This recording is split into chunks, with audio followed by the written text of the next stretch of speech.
എല്ലാവർക്കും ഡെലിഷ്യസ് റെസിപ്പീസിലേക്ക് ഒരിക്കൽ കൂടി സ്വാഗതം. ഇന്ന് നമുക്ക് നല്ല ടേസ്റ്റി ആയിട്ടുള്ള ബട്ടർസ്കോച്ച് മിൽക്ക് ഷേക്ക് തയ്യാറാക്കിയാലോ.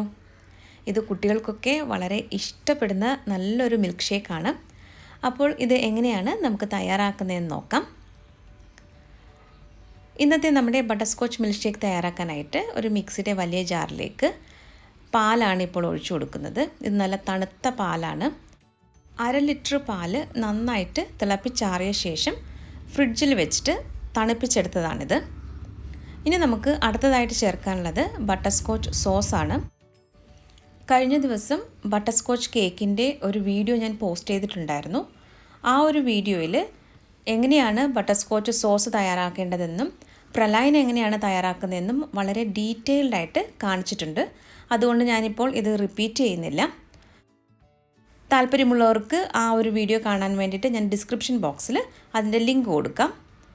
ഞാനിപ്പോൾ 4 ടേബിൾ സ്പൂണാണ് ബട്ടർസ്കോച്ച് സോസ് ചേർക്കുന്നത്. ഇനി നമുക്ക് ഇത് നന്നായിട്ടൊന്ന് ബ്ലെൻഡ് ചെയ്തെടുത്തിട്ട് വരാം. വളരെ ടേസ്റ്റി ആയിട്ടുള്ള ഒരു ബട്ടർസ്കോച്ച് മിൽക്ക് ഷേക്കിൻ്റെ റെസിപ്പിയാണിത്. അപ്പോൾ നമുക്കിത് ഗ്ലാസ്സിലേക്ക് ഒഴിക്കുന്നതിന് മുമ്പായിട്ട് ഇതുപോലെ ഒന്ന് ബട്ടർസ്കോച്ച് സോസ് ഒന്ന് ആക്കി കൊടുക്കാം. അതിനുശേഷം നമുക്ക് തയ്യാറാക്കി വെച്ചിരിക്കുന്ന ഈ മിൽക്ക് ഷേക്ക് അതിലേക്ക് ഒഴിക്കാം. ഈ ഒരു അളവിൽ ഇൻഗ്രീഡിയൻസ് എടുത്തു കഴിഞ്ഞാൽ നമുക്ക് 2 ഗ്ലാസ് മിൽക്ക് ഷേക്ക് തയ്യാറാക്കിയെടുക്കാൻ പറ്റും.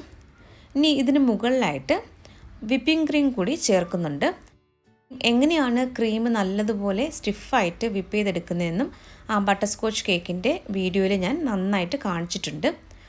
അപ്പോൾ ഇനി ഇതിന് മുകളിലായിട്ട് നമുക്ക് കാരമലൈസ്ഡ് നട്ട്സ് ചേർത്ത് കൊടുക്കാം. ഇതൊക്കെ ചേർക്കുമ്പോൾ നല്ലൊരു ടേസ്റ്റാണ്. ഇനി നമുക്ക് അവസാനമായിട്ട് ഇതിന് മുകളിലായിട്ട് ഒരല്പം ബട്ടർസ്കോച്ച് സോസ് കൂടി ഒന്ന് ഇതുപോലെ ഒന്ന് ആക്കി കൊടുക്കാം. ഇതൊരു കാണാനുള്ള ഭംഗിക്ക് വേണ്ടി ഞാൻ ചേർക്കുന്നതാണ്. അങ്ങനെ നല്ല രുചികരമായിട്ടുള്ള നമ്മുടെ ബട്ടർസ്കോച്ച് മിൽക്ക് ഷേക്ക് ഇവിടെ റെഡി ആയിട്ടുണ്ട്. കുട്ടികൾക്കൊക്കെ ഇത് വളരെ ഇഷ്ടമാകും. അപ്പോൾ തയ്യാറാക്കി നോക്കിയിട്ട് ഇതിൻ്റെ ഫീഡ്ബാക്ക് കൂടി തന്നാൽ നന്നായിരുന്നു. റെസിപ്പികളൊക്കെ ഇഷ്ടമാകുന്നുവെങ്കിൽ നമ്മുടെ ചാനൽ കൂടി ഒന്ന് സബ്സ്ക്രൈബ് ചെയ്യാൻ മറക്കരുതേ. അപ്പോൾ മറ്റൊരു നല്ല റെസിപ്പിയുമായിട്ട് വീണ്ടും വരാം. താങ്ക്